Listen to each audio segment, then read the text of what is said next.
the soft kill vaccine. Okay. All right. So what they want to do is when you have an autoimmune reaction, the system wants to give you drugs. They want you to essentially wait in any disease. No, they always tell the parents, hey, don't give your kid Benadryl since they're having a convulsion. Let it stay. That's what the handbook says to make sure full brain damage. But I'm not going to give medical advice. What worked for you? Quickly. Right. Well, essentially, what you want to do is you want to get a good homeopathic. Well, we got a doctor coming up. We'll get his advice on that. Alex Jones. Dr. Glidden is going to be joining us to break down the history of establishment medicine and how Big Pharma's taken over and some of the other options that are out there. Because knowing alternatives is half the battle. Then in studio, Joel Skousen. It's International Commie Day, which means Lucifer Day. We'll explain the history of May Day and more coming up. Why the big bankers fund communism. All that and more today. Right now, let's jam in some more calls in this short segment. Let's go to Josh in Texas. Josh, you're on the air. Oh, sir. I'm from South Texas. I'm wanting to know what can I tell my father because he's a police officer in Brownsville, Texas. I just want to know what I can tell my father to convince him that this thing's getting bad. And I want to help out the other police officers to get them informed about what's going on. Well, if you live out in a country area, it's not going to get that bad immediately because the globalists are busy taking over the cities and getting everybody trained. But he just needs to understand the Bill of Rights and Constitution. I would give him my films or give him links to them online. Something like Police State 4, The Rise of FEMA. A lot of cops see the name and think it means they're bad. No, a lot of countries have police but don't have a police state. You know, it's like everybody knows the North Korean police are bad. We don't want to be like them. But I can't tell you how many cops, say, how dare you make a film called Police State? It's just that total level of ignorance where you're not even supposed to say, hey, the police are supposed to, be under certain constraints. That's what the Founding Fathers said. But I have as much criticism for the general public or more. In fact, a lot of police, if they're not bullies, actually are more awake than the general public because they live more in more of the real world than the general thumb-sucking, childlike public. That's why the military, out of any group, is the most awake, is the best people. But they've also got the out-of-control thugs, like the ones that told me they were going to, attack me if I didn't stop filming them in New York City. But most military isn't like that. These were low-level idiots. And it seems like the system puts them in certain pockets, and it's those types they put on the streets to go out and intimidate people. So I don't know what else I can say about that. But, I would, look, your dad's got to know that the feds are out of their jurisdiction. Does your dad know about the TSA threatening to militarily blockade Texas if the state didn't let TSA grope children? And they threaten military action.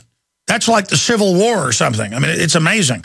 Does your dad know all over Texas now the feds are out of their jurisdiction? They're not even federal police. They're not even sworn or bonded and are now running checkpoints. I mean, your dad's got to know that we're not in Kansas anymore. Or he's so busy, going to domestic disputes or whatever and, dealing with the degeneration of society, he may not know, what's going on. I mean, do you live in a big town? It's Brownsville, Texas. It's the city right next to Matamoros. Well, I mean, he sees Mexico collapsing from government corruption. So, I mean, that's a really tough job down there. I mean, that's one of the most dangerous places in the U.S., so he's probably got his hands full to be worried about, what's going on in other areas. I mean, what do you think your dad's doing? Well, he's just doing his job, but the thing is, I'm trying to get him to know everything like the Last Dance, the Operation Last Dance, and like the Gulf of Tonkin incident. I'm trying to let him know of all the stuff that's been going on, and I'm just trying to get him to where... Yeah, well, I'd start him out on Fast and Furious. It's on record they shipped the guns in to blame the Second Amendment. So that's a false flag right there. That's a way to wake your dad up. Yeah, he already knows that. Oh, so has that opened the door where he's actually listening to you now? Yeah, he is listening to me. It's just that I'm trying to get more information, but he's like, this is this is too crazy. And he's like, where do you get your information?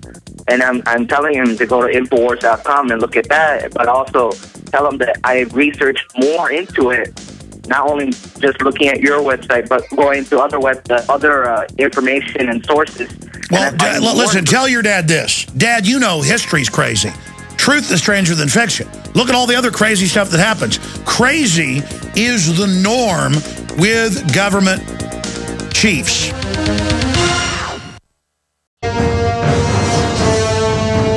Joel Skousen,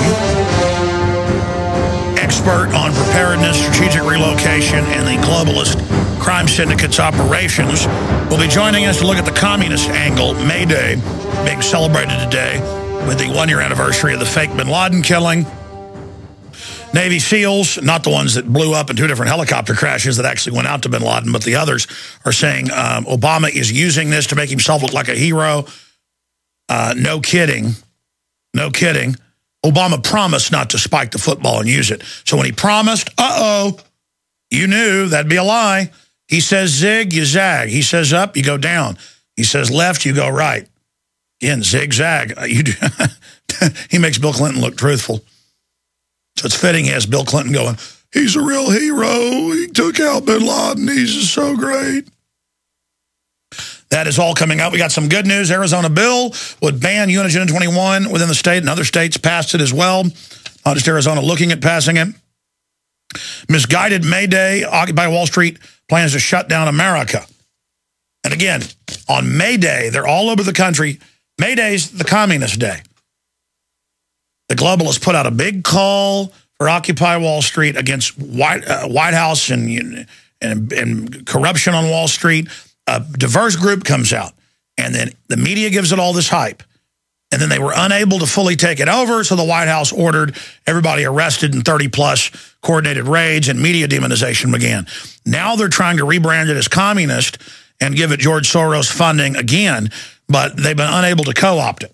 So that's why I've praised Occupy Wall Street while criticizing it, because it's a diverse thing. More on that coming up. We also have some economic news we're going to be hitting on.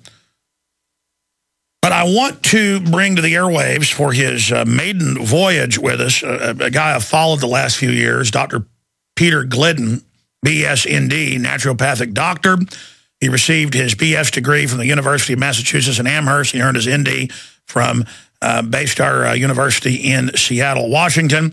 He's an outspoken advocate of holistic health. For more than 2 decades, he's been treating people with naturopathic therapeutics, including homeopathy, heavy metal, chelation, herbal medicine, identical hormone supplementation, which is really starting to supplant establishment Western medicine, I should add, so they're coming after it everywhere. They're trying to tell the local pharmacies, like People's Pharmacy and stuff here locally, that are doing the same thing, that are becoming so popular. Oh, you can't do that anymore. Oh, this hormonal therapy that's saving women losing their babies. And this, oh, you can't have that anymore. I mean, oh, you can't have fish oil. Oh, you can't have vitamin C. That's already happening in Europe. So he's here. I wanted to get him on because he's an expert on what this modern Western medicine is. And that's even changing. Because when you break your leg, nothing better than Western medicine. Or if you got to get a heart bypass and didn't do the things you needed to have a healthy heart, yeah, it works. Antibiotics are great until they're overused and causes flesh-eating bacteria. But the point is that now even old-fashioned Western medicine is being taken over by big pharma with these computerized systems under national health care where they tell, and I've had medical doctors on, they tell you what you can do now. So now it's pure eugenics, big pharma medicine. So they've taken the good parts of Western medicine, they're trying to phase those out and bring in this Rockefeller-type medicine, this eugenical medicine. And so we're going to go over the history of how we got here with our guest, Peter Glidden. Dr. Peter Glidden joins us via video Skype. Thank you so much for spending time with us. I know this will be the first of probably many interviews. Thank you for your fine work, and I've been aware of your work the last few years, but as I get more and more into this and lose 40-plus pounds without even trying, by simply getting the minerals and things I need, and as I really try to get back to being healthy, just more and more your name comes so highly recommended across the spectrum. So we're honored to have you, Dr. Glidden. Very kind of you, Alex. Such a pleasure to be here. I'm, you know, that goes both ways. I've been a big fan of Prisonplanet for a number of years, so it's really great for me to be here. Thanks so much for the opportunity. Let's say we're talking to laymen out there like myself who are just starting to learn about this. How did we get here? Give us the history.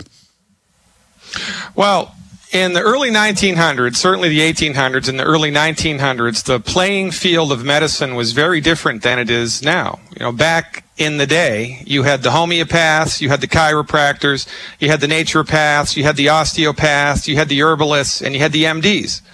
And by the way, MDs do not practice medicine. MDs practice a particular type of medicine called allopathic medicine, right? I'm a naturopath. I practice naturopathic medicine. There's homeopathic medicine, osteopathic medicine, chiropractic medicine. Well, guess what? The MDs practice allopathic medicine. I'll tell you what that is in a second. But in the early 1900s, the playing field in medicine was relatively level here, and nobody had the upper hand. There were turf wars, kind of like, you know, in the movie Gangs of New York, right? It wasn't the prettiest of all things, but, you know, nobody had the upper hand until 1910, when the Rockefeller Foundation and the Carnegies, it was actually the Carnegies that supported this. It was something called the Flexner Report. The Carnegies hired this guy named Abraham Flexner. He went all around the United States. Now, remember, this was before the interstate highway system, right? It took Flexner 5 years before the internet. It took him 5 years. He went all around the country on horseback and stagecoach and train. And he did an inventory of all of the medical schools and all of the hospitals in the U.S. that practiced MD-directed allopathic pharmaceutical medicine. Brought the list back to the Carnegies, which is famously referred to historically as the Flexner Report. And the Carnegies and then the Rockefellers proceeded to give millions of dollars of free money to the medical schools and the hospitals that prescribed drugs. Why? Because the Carnegies and the Rockefellers were deeply in bed with pharmaceutical companies. So guess what? If you're starting a business and I'm starting a business and you get $1 million of free money and I don't, well, guess who's going to have the bigger business? You will. This is why the MDs are in the driver's seat of medicine now. It is not because their therapeutics are more effective. It is not because their therapeutics are more scientific. And it certainly isn't because their therapeutics are safer. It's because of financial coalitions that were built at the turn of the century between the pharmaceutical industry and medicine. And everybody has forgotten about it. We look out of our windows today and we see, son of a gun, the only medicine that they make TV shows and movies about is MD-directed medicine.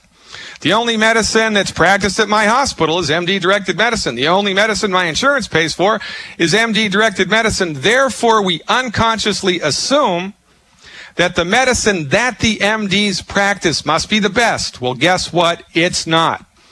They are in the driver's seat only because of financial and political coalitions that were built at the turn of the century that have turned into a gigantic, out of control, monopolistic juggernaut, and we are dropping like flies because of it. But don't get me started. Amazing. And again, notice I called it Rockefeller medicine. For people that don't know, the cancer industry, everything, the takeover of hospitals, phasing out charity in medicine that had always been demanded. The Hippocratic Oath 20 years ago, they phased that out. And now they're bringing in the death panels. Now we're seeing Carnegie, Rockefeller, all of them who were eugenicists, we're seeing it's death care. So they're even phasing out what was good that came out of the whole MD line and trying to turn it into pure evil now. And we go back to them being known as the monopoly men. They had already created all the monopolies over oil, steel, railroads. Now they're bringing the monopoly of medicine. But I notice in studies, the elites, British royalty, Dutch royalty, they all go to the herbalists and the naturopath. They all actually go to the other schools. They know something, don't they? Well, it's interesting you should say that because old man Rockefeller had he kept a personal physician, a homeopath, as his personal physician, which is quite ironic when you think about it. Yeah, so, really, listen, Alex, the only reason that my profession, you think we have